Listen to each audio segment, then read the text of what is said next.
pastor desta igreja, como seu irmão em Cristo, eu quero te batizar, Reniel Rodrigues. Eu te batizo em nome do Pai, do Filho e do Espírito Santo. Amém. Amém.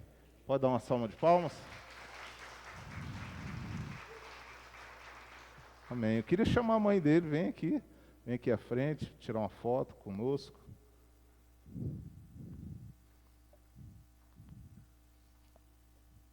O Rodrigues é um dos primeiros jovens que chegou aqui na nossa igreja, junto com as meninas da Gleice, e nós cremos que logo, logo nós teremos muitos jovens aqui nessa igreja. E o Rodrigues é um rapaz que tem estudado muito a palavra de Deus, é temente ao Senhor, é um rapaz piedoso, né? Eu tenho acompanhado ele durante esses últimos 2 meses, fazendo aqui o catecúmenos com ele, e tenho visto o que Deus tem feito na vida dele. E eu creio que o Senhor irá, através dele, eu até falei assim, ó, Rodrigues, prepara para ser líder de jovens aqui dessa igreja. Amém? Deus vai prepará-lo para que ele possa, juntamente com os outros jovens e adolescentes que aqui estão, e as crianças que estão aqui também, que vão crescer, vão ter um grupo aqui, ó, de jovens abençoados. Amém? Glória a Deus. Tira a foto. Amém. Senhor, nós te louvamos pela vida do Rodrigues, ó Pai. Recebemos ele nesta igreja como membro efetivo da Igreja Presbiteriana do Brasil e da Igreja Presbiteriana Pão da Vida. Que ele seja, ó Deus, uma bênção aqui neste lugar. Que ele seja uma luz, ó Pai, aonde ele for, luz e sal. Ele vai estar agora trilhando o caminho novo, aonde ele vai estar fazendo faculdade. Que lá, ó Deus, no meio universitário, ele seja a boca do Senhor para trazer luz a muitos que estão necessitando, porque estão em trevas. Que ele anuncie a tua palavra com sinceridade, com inteireza de coração e, acima de tudo, crendo que o Senhor pode fazer grandes coisas na vida dele e na vida daqueles que irão ouvir a palavra através da vida dele. Cuida dele, da sua família, da sua casa e dê a ele a bênção do Senhor. Eu te agradeço em nome de Jesus. Amém. Amém. Parabéns. Deus te abençoe. Amém. Parabéns. Deus abençoe.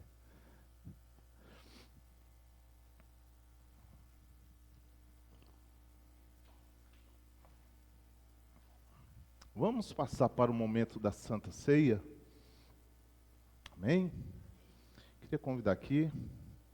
Vem aqui, Jorge, me ajudar. Queria o Jorge. Vem aqui, Mariote, nos ajudar nesse momento de Santa Ceia.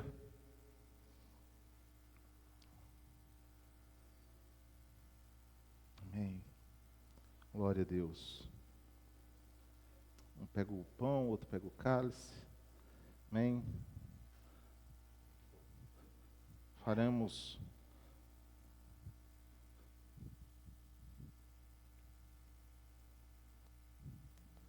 uma oração de confissão de pecados. O Jorge vai fazer essa oração por nós. Amém. Vamos curvar nossa cabeça, vamos falar com o Senhor. Senhor, em nome de Jesus, nós nos colocamos diante do Senhor, meu Pai, nesta noite. Nós apresentamos aqui a nossa vida, meu Pai, diante do Senhor, diante do Teu altar, Senhor. Está aqui, meu Pai querido, esses alimentos, ó Deus. Mas antes, ó Deus, de nós celebrarmos aqui, meu Pai, esse momento, nós gostaríamos de pedir perdão ao Senhor. Perdoe os nossos pecados, ó Deus. Perdoe as nossas fraquezas, Senhor. Os nossos erros. Ó Deus, nos perdoe, meu Pai, nos lave, Pai querido. Tem misericórdia de nós, meu Pai querido. Ó Deus, lava, ó Deus, o nosso coração, meu Pai, nessa noite. Nos limpa, meu Pai. Troca, Senhor, as nossas vestes. Ó Deus, nos dê um coração, meu Pai, puro, um espírito inabalável, Senhor. Ó Pai, em nome de Jesus, nós nos colocamos diante do Senhor, nós nos quebrantamos, ó Deus. Nós nos arrependemos, ó Pai, porque erramos, falhamos. Mas o Senhor, com a Tua misericórdia, meu Pai, que é infinita, meu Pai, e que se renova todas as manhãs, nós clamamos ao Senhor nessa noite por perdão, meu Pai. Pedimos a Deus que o Senhor Ó Deus, não impute, ó Deus, os nossos pecados, mas nos perdoa, para a honra e glória do Senhor. Amém. Para que possamos estar limpos diante de Ti. Amém. Em nome de Jesus. Amém. Senhor, consagramos esses elementos, o pão, o cálice, consagramos a Ti nesse momento. Deus, estamos aqui e sabemos que o Senhor se faz presente, que a presença do Senhor é real neste lugar.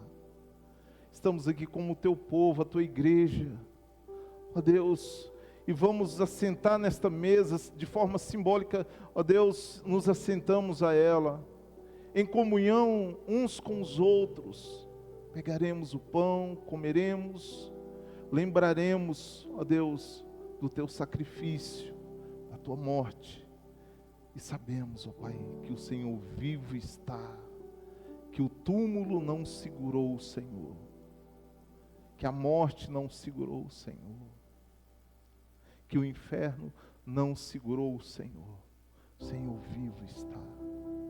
Possamos comer e beber até o dia que o Senhor voltar para nos buscar, e nós cremos que o Senhor está perto. Obrigado, Jesus. Amém.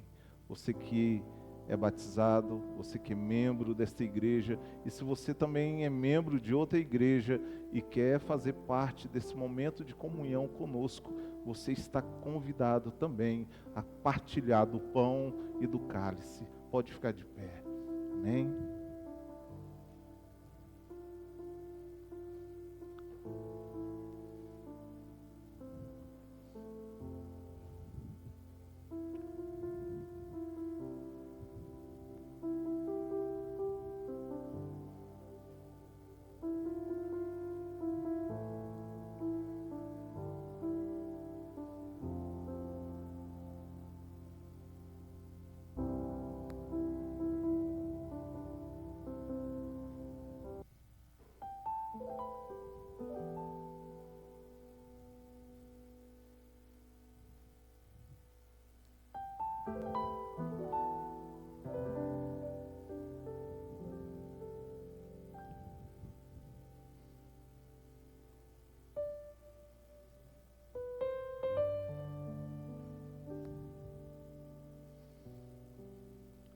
Seu filho amado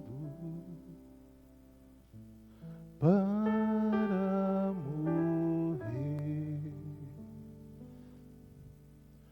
em meu lugar na cruz pagou por meus pecados, mas ressurgiu e vivo com o Pai está, porque Ele vive, posso crer no amanhã,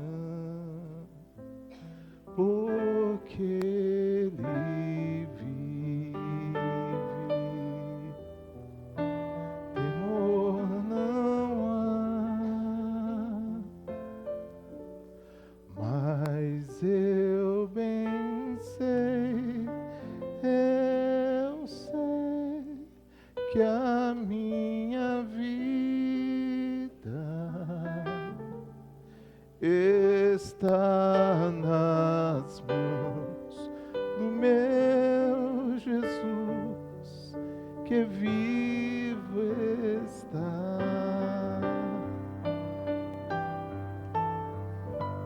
Porque Ele vive, nós podemos crer no amanhã. Ele vivo está, nós estamos aqui hoje partilhando deste momento de comunhão da igreja, esse momento solene para nós cristãos, para a igreja de Jesus, e nós repetimos aquilo que Jesus deixou para nós. E o apóstolo Paulo, lá no capítulo 11 de 1 Coríntios, ele dá as diretrizes para a igreja e mostra a nós aquela noite que para muitos foi uma noite fatídica, foi uma noite, talvez, para aqueles homens que ali estavam naquele dia, uma noite de derrota.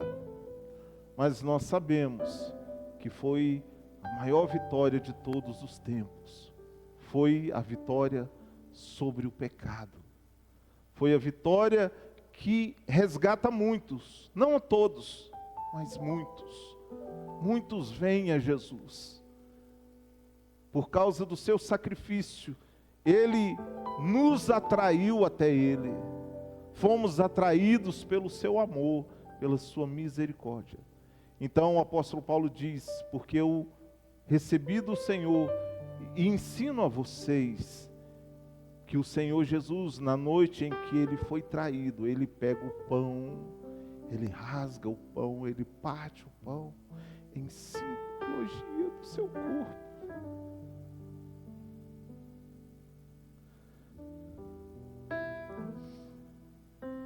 Simbolizando o seu corpo. E disse: este é o meu corpo, que é entregue por vocês.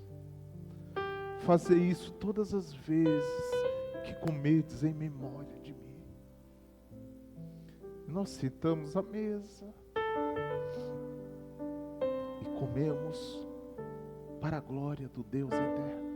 Que você coma.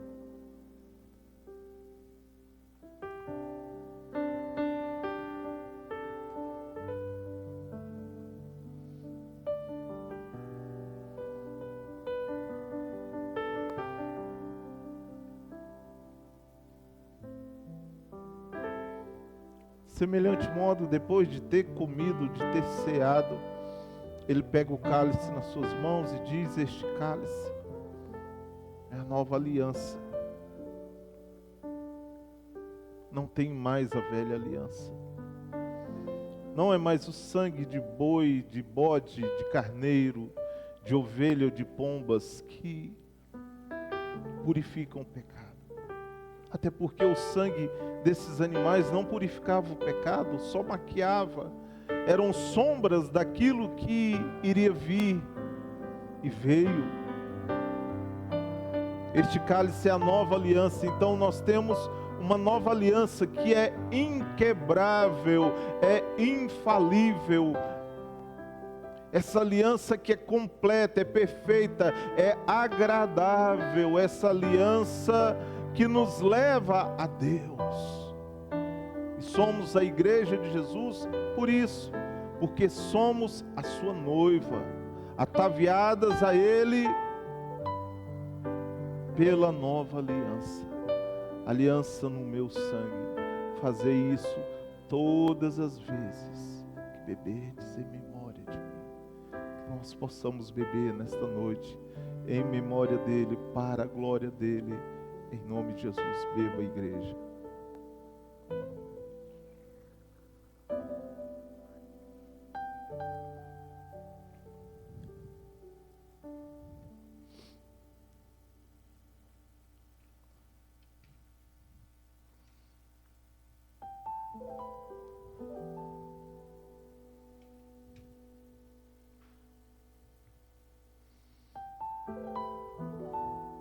Oh Deus, que grande salvação operastes em nós.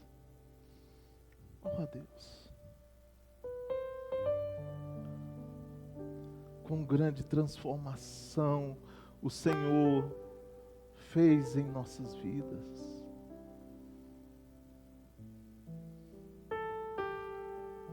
Por isso nós estamos aqui nesta noite reunidos em um só corpo, como família, comendo, bebendo, lembrando, nos arrependendo, esperançosos, porque sabemos que há uma promessa para o teu povo, e essa promessa está por se cumprir. Nós estamos esperando essa promessa se cumprir. Ora vem, Senhor Jesus. É o clamor do teu povo. Ora vem, Senhor Jesus. Nós estamos aqui por tua causa, por amor ao Senhor. Somos gratos a ti. Amém? Você que está com sua família aí do lado, ora com seu esposo, com a sua esposa, com a sua casa, ora aí com seus filhos. Pede a bênção do Senhor sobre a sua família nessa noite. Senhor, que haja a tua bênção sobre os lares. Restaura os lares, Senhor. Restaura o amor do marido pela esposa, dos filhos pelos pais. Restaura, Deus, o nosso amor como igreja, como povo do Senhor. Restaura-nos, Senhor. Em nome de Jesus, sara as nossas feridas. Aqueles que estão enfermos, ó Deus, recebam a graça do toque do Senhor, sejam curados. Aqueles que estão tristes, desanimados, cabisbaixos, desesperançosos, possam fazer como diz o escritor de Hebreus, no capítulo 12, olhando firmemente para o Cristo, o autor, o consumador da minha fé. Nele nós encontramos alegria, esperança, força e alegria. Em nome de Jesus.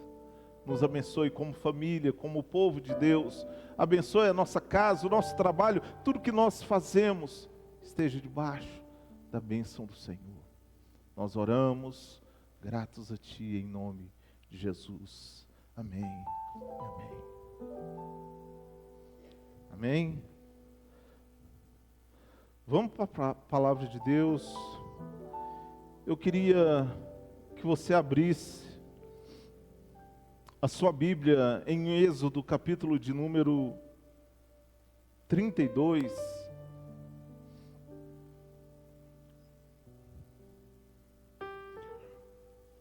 Êxodo. Abre em duas partes e você deixa o seu dedinho marcando a outra parte. A outra parte você vai abrir em João capítulo 19, verso 5. E deixa marcado. Nós vamos ler primeiro Êxodo 32, capítulo 32. Vamos ler do verso de número 2 ao 5.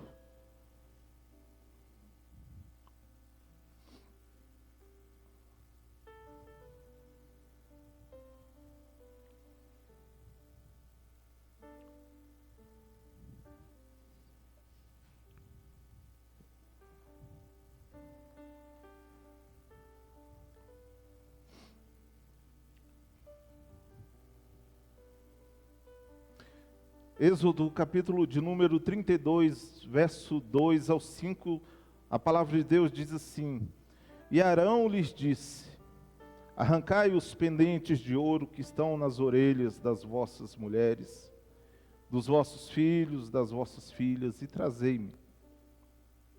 Então todo o povo arrancou os pendentes de ouro que estavam nas suas orelhas, e o trouxeram a Arão. Ele os tomou das suas mãos e trabalhou o ouro com um buril e fez dele um bezerro de fundição. Então disseram: Estes são os teus deuses, ó Israel, que te tiraram da terra do Egito.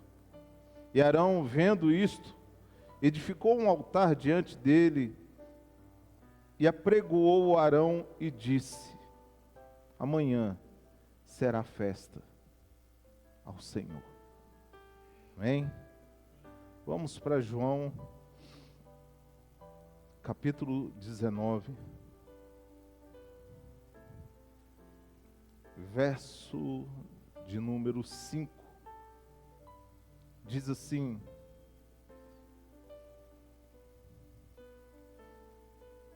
Saiu, pois, Jesus fora, levando a coroa de espinhos e roupa de púrpura, e disse-lhes Pilatos: Eis aí o homem.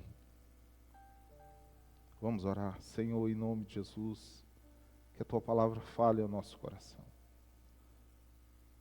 Tudo que fizemos aqui não teria nenhum valor se nós não ouvíssemos a Tua palavra. Nos ensina, nos repreende, nos edifica, nos consola.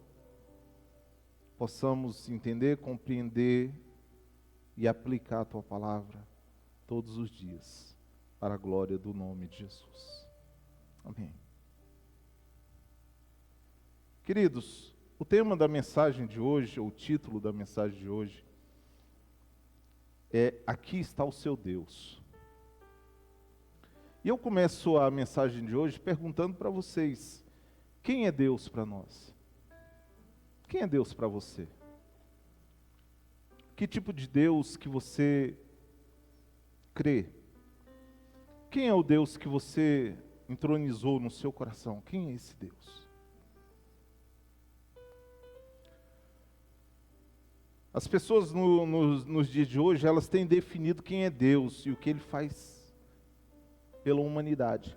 Nós vamos ver muitos homens sábios ao longo da história da humanidade, grandes homens, grandes filósofos, sempre querendo explicar quem é Deus.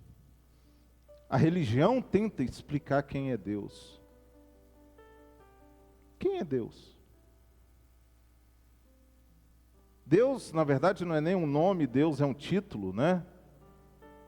As pessoas banalizaram tanto esse título que as pessoas falam, ai meu Deus, não sabem nem o que tipo de Deus, ou que Deus elas estão invocando, ou estão pedindo. Porque, como já dizia até o João Calvino, lá no século XVI, ele dizia que o coração do homem é uma fábrica de ídolos, que o nosso coração tem a tendência de fabricar ídolos. E nós vimos grandes homens ao longo da história, grandes pensadores, grandes filósofos da antiguidade, né? Filósofos da antiguidade, filósofos da Idade Média, filósofos da modernidade, filósofos contemporâneos, né? Vamos ver Aristóteles, que disse o seguinte, ele fazendo uma definição de quem Deus era, ele disse, define Deus como o motor imóvel ou o pensamento puro, que move o universo por atração, sem ser movido por nada.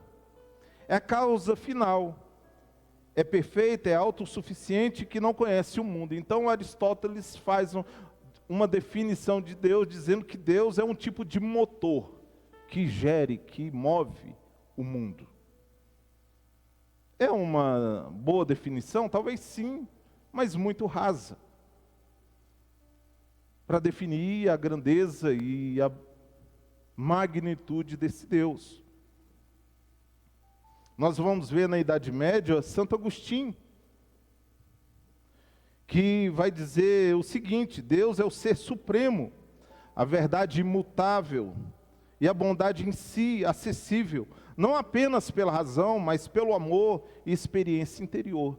Então, Santo Agostinho ele vai dizer que Deus é um ser pessoal, que nós entendemos, compreendemos Ele,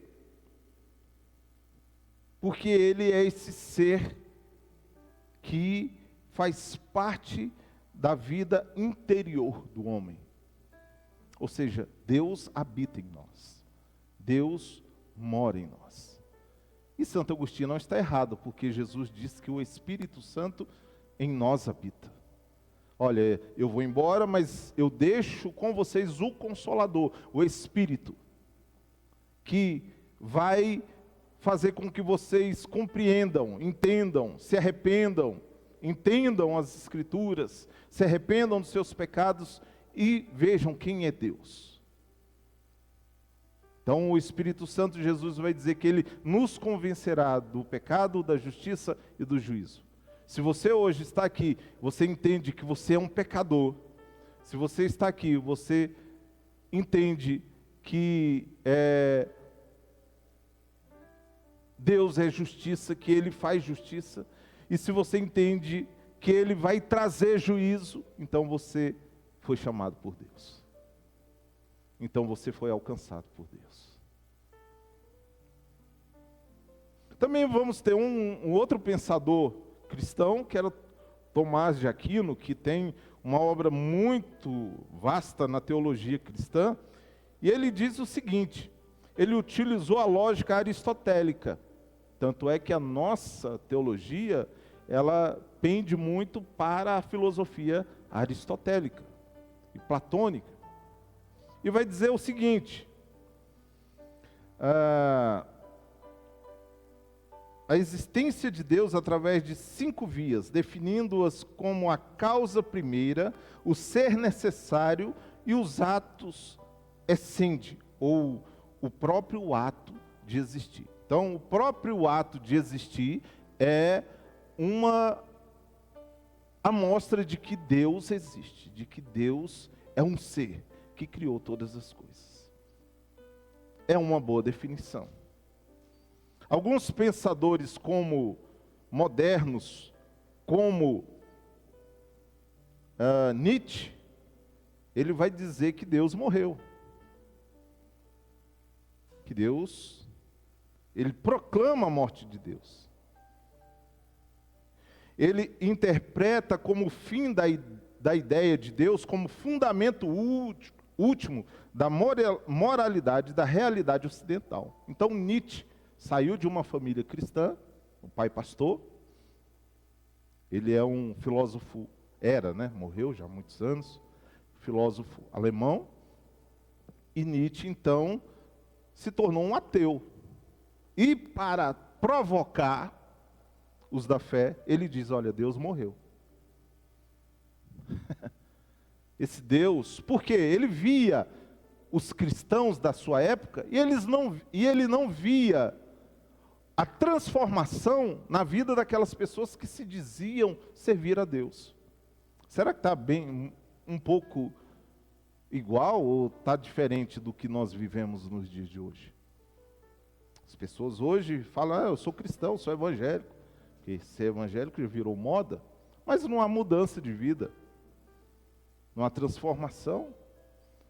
São pessoas que não pagam no comércio, que compram, são pessoas que, quando chegam perto de alguém, as pessoas repudiam a presença dela, porque ela não exala o bom perfume do Evangelho. O Evangelho, a mensagem de Jesus, tem que transformar a sua vida. Esse é um dos pontos fundamentais da fé cristã, é que a palavra de Deus alcança o coração do homem pecador, e esse homem pecador, então, muda de vida, ele é transformado, ele é regenerado, ele é transformado em uma nova criatura.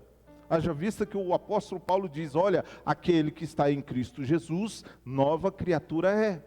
As coisas antigas se passaram, e eis que tudo se fez novo. Então, aquele velho homem morreu, foi sepultado. A partir do momento que você confessa a Jesus como o Senhor da sua vida e o Salvador da sua vida, você é uma nova criatura. Zera tudo para trás. É uma nova vida, é uma nova caminhada, é uma nova perspectiva, é uma nova visão de mundo, é uma nova forma de ver as pessoas. Servir a Deus implica em mudança de vida. Pastor, mas somos pecadores? Sim, somos pecadores. Erramos no nosso dia a dia, erramos muito. Erramos com o cônjuge, erramos com o irmão, erramos com os amigos, erramos no trabalho, erramos. Mas o verdadeiro cristão, ele reconhece os seus erros, ele volta atrás e ele muda a rota. O grande problema que nós vemos hoje, é que aqueles que dizem que creem em Deus, eles não têm mudado a rota da sua vida. Nós temos visto muitos movimentos, nas igrejas abarrotadas de gente, mas como é a vida dessas pessoas fora do ambiente dito, ambiente sacro, santo sacro, que é esse momento de culto? Eu costumo dizer que a vida cristã, ela não é aqui dentro, ela é do portão para fora. E é a verdade. Ser cristão sal dentro do saleiro é fácil. Ser sal lá fora, o mundo lá fora está esperando algo diferente de nós. Mas o grande problema é que nós montamos um Deus conforme aquilo que nós imaginamos e pensamos, conforme aquilo que nós queremos, conforme aquilo que nós almejamos. Alguns filósofos contemporâneos, como Gabriel Marcel, ele vai dizer assim: Deus é pensado não como um objeto de prova, mas como uma presença viva e atuante no mistério da existência, acessível pela fé e pelo amor. E ele não está errado. É uma boa definição de quem é Deus. É uma boa definição. Apesar de que, se nós formos aqui pedir uma definição de quem é Deus para cada um de vocês, talvez cada um me dará, ou nos dará aqui, uma definição diferente de quem é Deus. Porém, queridos, a filosofia ao longo dos séculos, ela vai ajudar de certa forma, mas ela não vai trazer a verdadeira face de quem Deus é, o que Deus é. Então, a pergunta que eu faço é: quem então pode nos dar essa resposta? Quem pode nos dar essas respostas? Paulo, ele traz uma definição tão bela de quem é Deus, lá na carta aos Romanos, no capítulo de número 1, no verso 19 e 20, ele vai dizer assim, que a evidência das coisas que existem, a criação, o aspecto e a beleza da criação, são a prova indizível, infalível de quem Deus é. Por isso ele diz assim: olha, mesmo que os homens não tenham ouvido falar sobre Deus, mas se eles verem a beleza da criação e entenderem que há um ser que criou todas as coisas, e mesmo assim esses homens não creem em um Criador, eles são indesculpáveis. Romanos capítulo 1, verso 19 e verso 20. Ou seja, a criação, a perfeição da criação de Deus, revela quem Deus é. Que Ele existe e que quem não crê nessa existência, ou nesse Deus que fez toda essa beleza e toda essa complexidade que é a vida, eles são indesculpáveis. Não tem desculpa. É a evidência de quem Deus é. Então, como podemos então entender quem Deus é?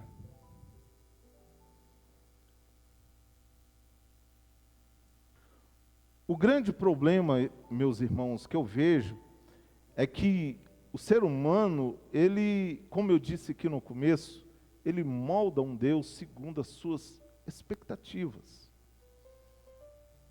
Nós moldamos um Deus conforme nós queremos.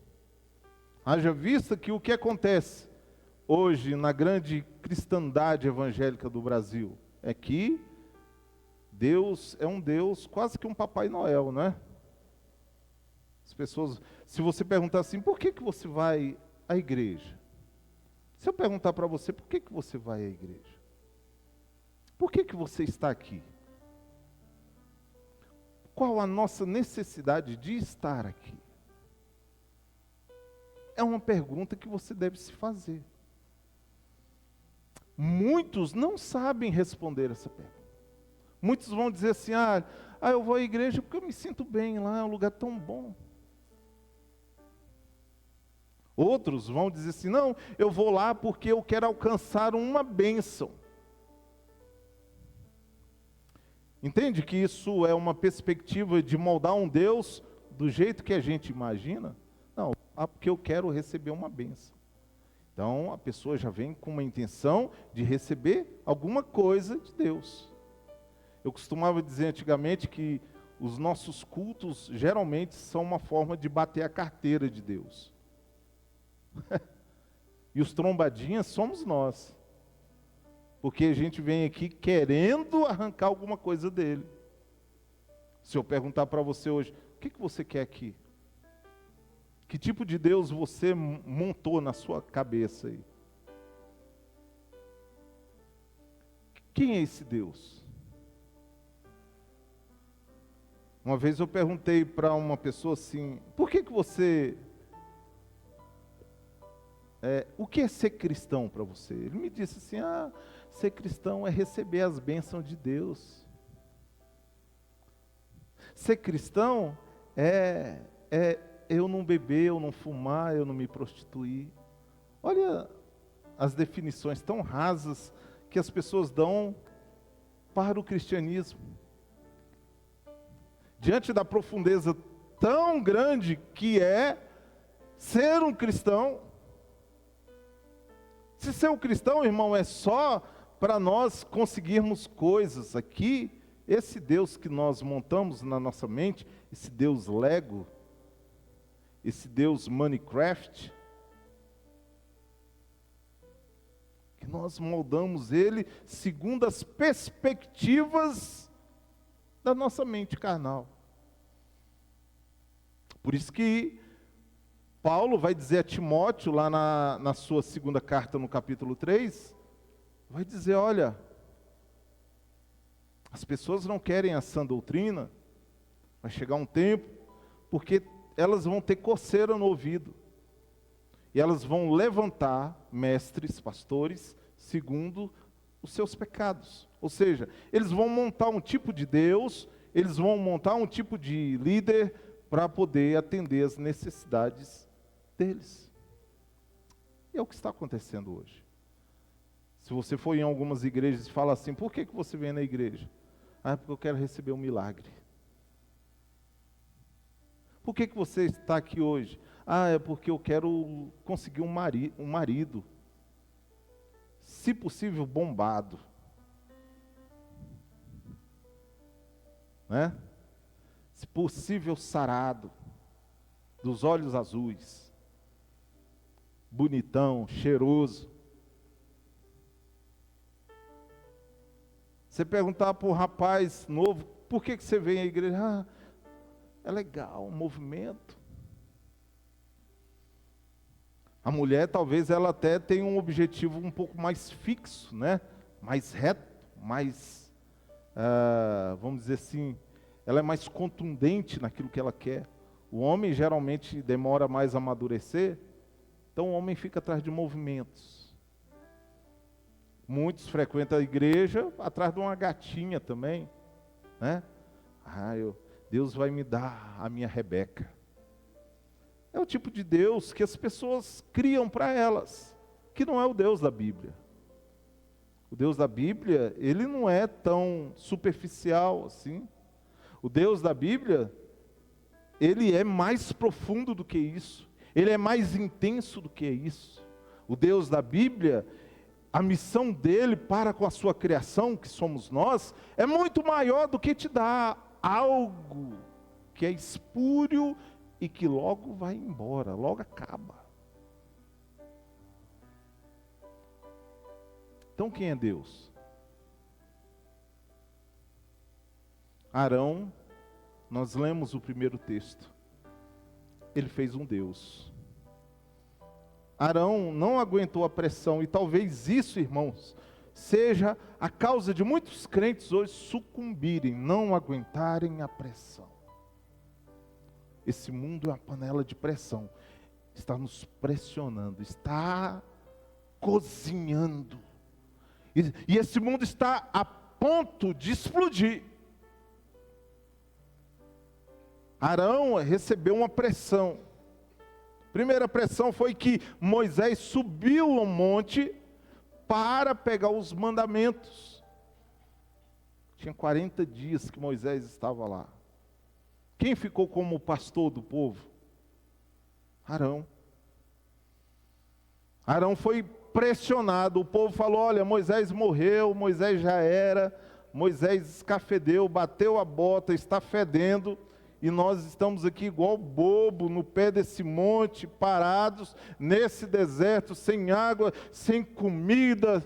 Olha, Deus já tinha dado água, comida, já tinha dado o melhor para aquele povo, já tinha colocado nuvem para proteger eles do sol, ar-condicionado natural, já tinha colocado um fogo, um aquecedor natural durante a noite para poder aquecer o frio deles. E eles estão falando: nós não temos nada.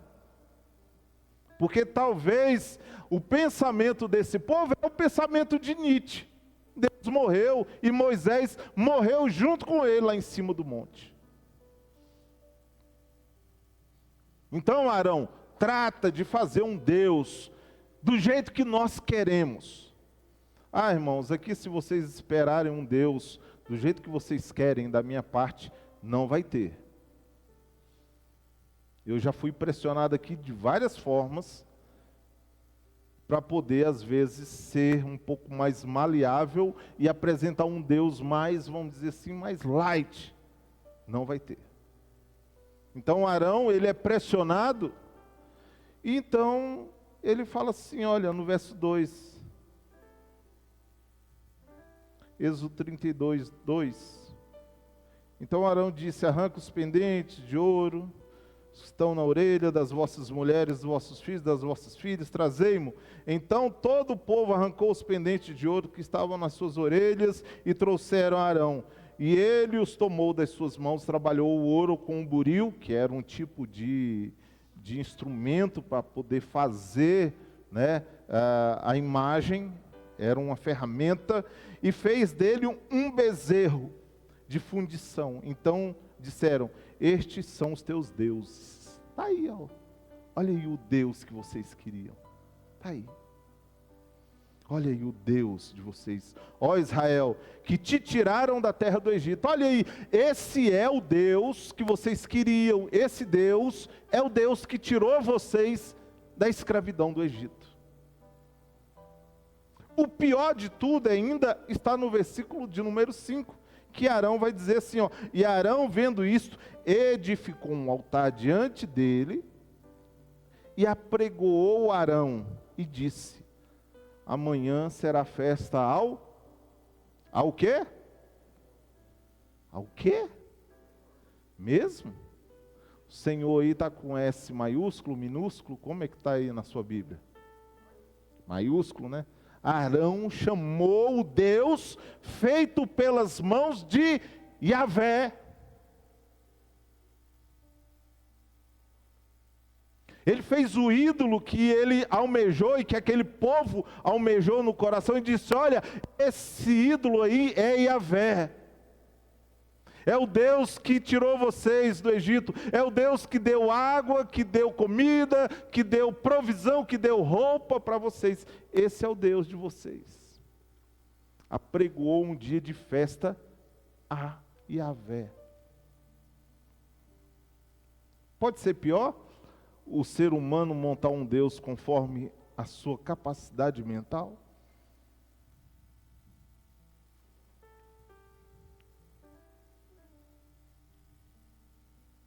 Creio eu que não.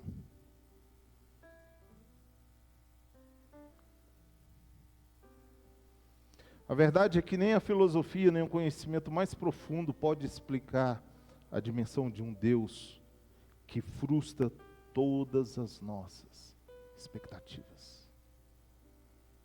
Um Deus que quebra nossa percepção natural e coloca em nós as percepções do seu Espírito que habita em nosso coração.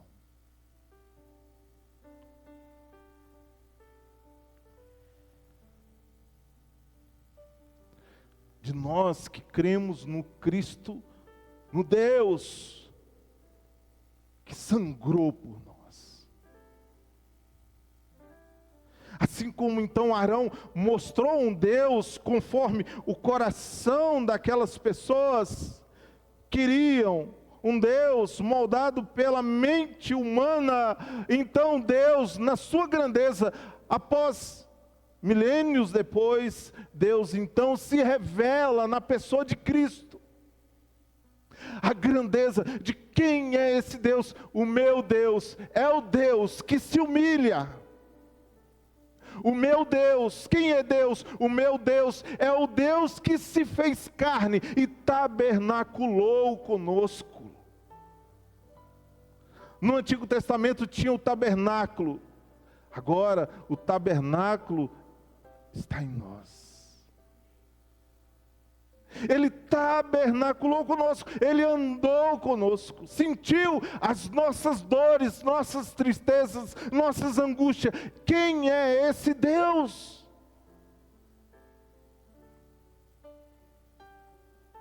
Esse é o Deus que sangra.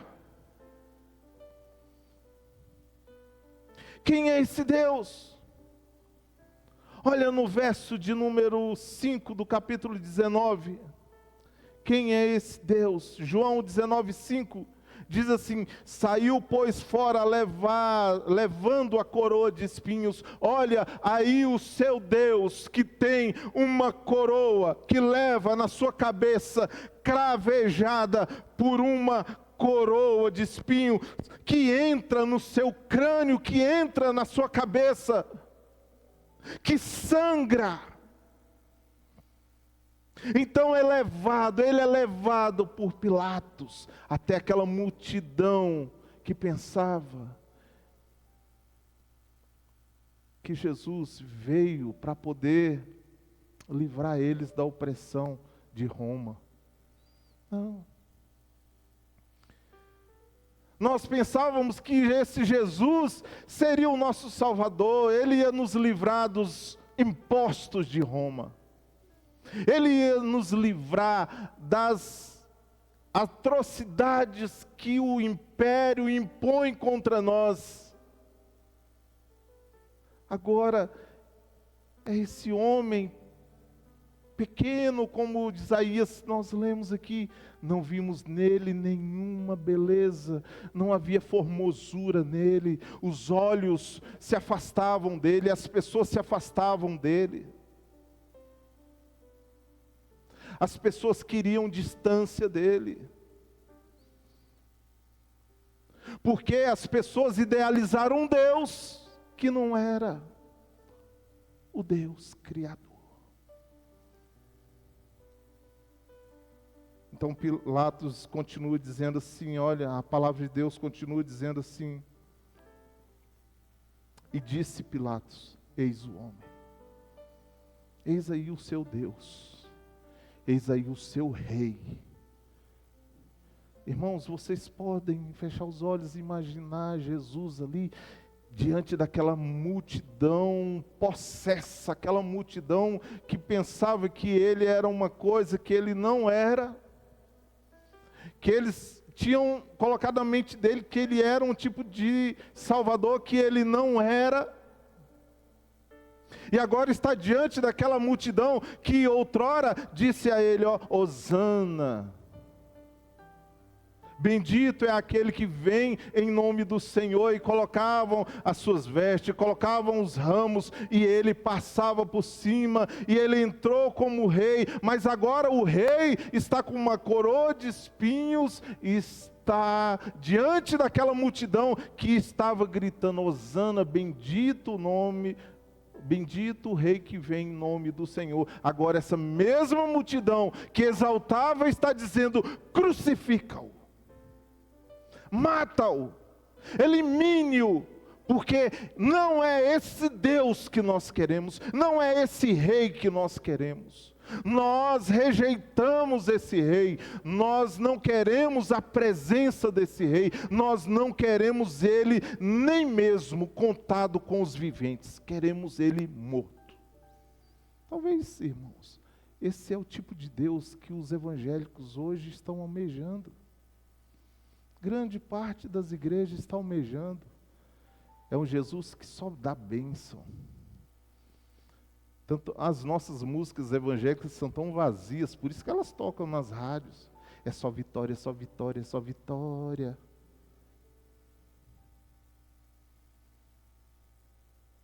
Porque as músicas evangélicas que nós ouvimos nas rádios, elas querem dizer aquilo, elas modam Deus conforme aquelas pessoas querem que Ele seja um Deus só de dar. Ó, venham e eu darei, venham e eu darei, venham e eu darei.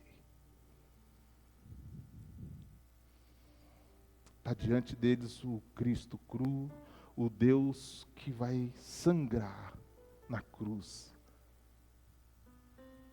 Um Deus que eles não queriam. Então quem é o nosso Deus? Então Deus coloca para nós hoje, diante de nós, diante de cada um de nós, assim como Pilatos olhou para aquela multidão e disse assim: eis o homem. Nessa noite, queridos, eu quero trazer e mostrar para vocês, não o Deus criado por Arão, mas o Deus verdadeiro que desceu do céu. Como diz Filipenses capítulo 2, ele se esvaziou, assumiu a forma de homem, de servo, e tabernaculou conosco, e morou conosco, e sofreu as nossas dores. Eis o homem que traz nova vida para nós. Eis o homem que cura as nossas feridas. Eis o homem que morre por pecadores. Eis o homem que entende a minha e a sua fraqueza. Eis o homem que nos salva do pecado e da morte. Eis o homem que nos livra do inferno e nos dá a vida eterna. Eis o homem, esse é o nosso Deus, que nos dá a vida eterna. Esse é o Deus Todo-Poderoso, que nem um madeiro pôde segurá-lo, que nem o madeiro pôde envergonhá-lo. Eis o homem que nos dá a vida eterna. Eis o homem que está sentado à destra de Deus, o Pai. E esse Deus agora, esse homem, esse Deus que se fez homem e agora está diante do Pai, esse Deus, esse homem, voltará a segunda vez para trazer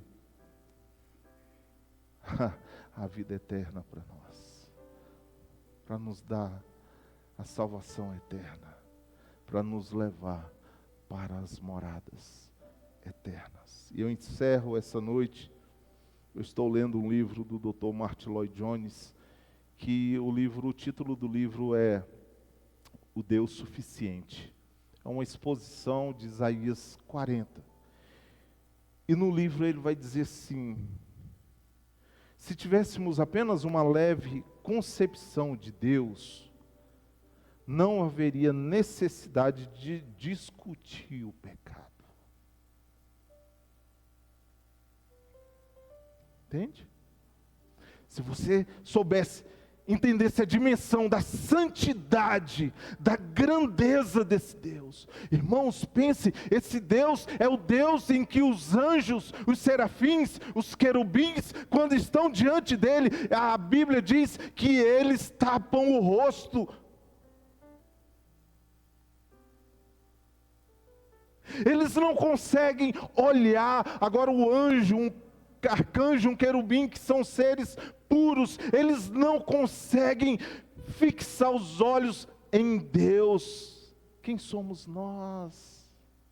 Mas a Bíblia diz que um dia nós o veremos face a face, que os nossos olhos verão o Rei, nós veremos o Rei face a face. Você pegará nas mãos de Jesus, você sentará na mesa com Jesus, você comerá com Jesus, você verá os olhos de fogo dele, você terá a oportunidade de sentar à mesa com ele. E o Dr. Martyn Lloyd-Jones encerra dizendo assim: se víssemos em nós mesmos como somos vistos por Deus, voaríamos para o arrependimento. Sabe por quê, irmãos? Porque nós não somos seres perfeitos, somos pecadores. Se olharmos para nós mesmos, como Paulo diz, olha, se vocês fossem julgar vocês mesmos, né? Como que vocês julgariam? Esse é o nosso Deus. É o Deus que a filosofia não compreende. É o Deus que os sábios do mundo não compreendem. É o Deus que vem para os loucos, as coisas vis deste mundo. E Paulo vai dizer isso no capítulo de número 2, na sua carta à igreja aos Coríntios. No capítulo 3, ele vai dizer, ele vai dizer assim, olha, ele vem para confundir os sábios deste mundo. Aí o filósofo olha, como é que pode um homem que sangra, um homem que foi morto, esse homem que foi morto, ele não permaneceu daquela forma. Ele está vivo, Ele ressuscitou ao terceiro dia, Ele está à destra de Deus Pai, Ele vive para todo sempre, Ele nos deu a promessa da sua vinda, Ele nos deu uma promessa dizendo, eu não vou deixar vocês órfãos, eu mandarei o Consolador, o Espírito Santo, que em nós habita, o Espírito Santo que habita no nosso coração. Nós temos um Pai, não temos padrastos, não, somos adotados, Deus nos adotou, mas a marca que nós temos de adoção, a marca preciosa, é o sangue do Cordeiro derramado em nós, aspergido sobre nós. A nossa certidão de nascimento está escrito Jesus Cristo como nosso Pai eterno. E nós vivemos, nos movemos e existimos para Ele. Esse é o nosso Deus. Se aquelas pessoas pensavam que envergonharam Jesus ali, não. Se Satanás achou que envergonharia Jesus, não. Se Pilatos achou que envergonharia Jesus, não. Sabe por quê? Porque ele está sentado no mais alto e sublime trono. E ele vai julgar todas as nações e mostrará o seu grande poder. Amém? Vamos orar, feche os seus olhos. Senhor, nos ensine e nos mostre quem o Senhor é. Não, que nós não sejamos confundidos, não. Não confundamos quem o Senhor é. Não sejamos como Arão, que sucumbiu à pressão e precisou urgentemente criar um Deus conforme a expectativa do povo.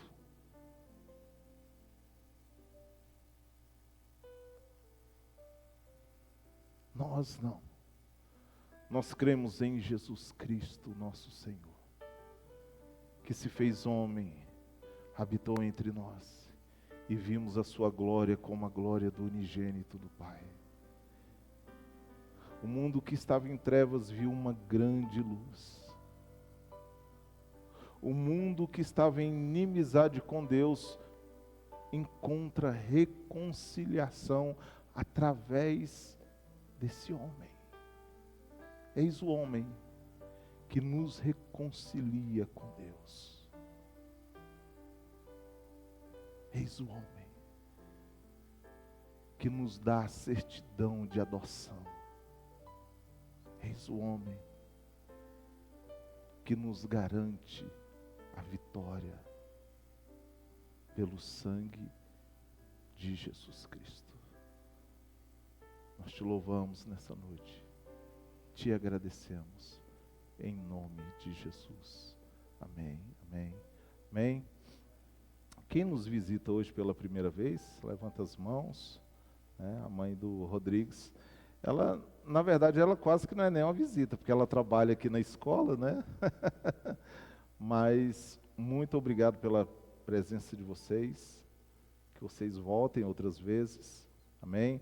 Recebam um abraço da nossa igreja e um presente também. Cadê o presente aí para elas? Né? Vamos trazer um presente para elas. E que Deus abençoe abundantemente a vida de vocês. Estejam conosco outras vezes. Amém? Fiquem de pé, vamos orar. Vamos encerrar esse momento. Irmãos, lembrando mais uma vez, não esqueça de nos ajudar com a Campa Dentro, tá? O que você for nos doar, se não quiser pôr no grupo, me manda no pessoal ou manda para a Luciene. Manda para a Luciene que talvez ela vai ter um molejo melhor aí para saber o que nós vamos estar precisando para esses dias, tá bom? E nos ajude aí para que a gente possa fazer esse acampa dentro, ó, ser uma bênção, em nome de Jesus. Vamos orar. Senhor, somos gratos por mais esse culto, obrigado pela presença dos meus irmãos que aqui estão, aqueles que não puderam estar aqui, aqueles que estão enfermos, ó Pai, a irmã Águida e sua família, em nome de Jesus, o Marcelo e sua família que estão em viagem.